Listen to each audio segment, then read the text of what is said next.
Tere kõigile kinnisvarahuvilistele!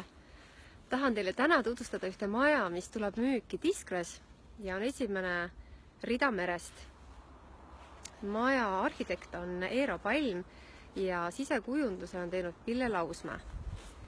Et väike ülevaade teile, milline see maja on väljapoolt. Ja tahan öelda, et see on üks viimase aja ägedamaid maju, kus ma olen käinud. Maja on eraldi peatiib, mis on perele ja minu selja taga asub spa osa ning see on eraldi külaliste maja või vanavanemate maja või suuremate laste maja, külaliste maja.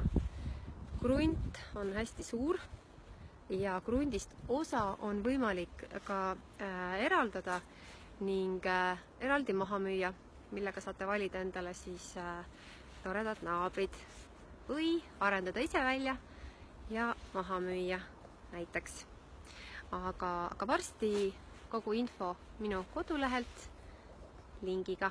Nii et kõigile, kellele huvi pakub, kindlasti võib varem helistada mulle ja jagan kogu info laivis. Tšau!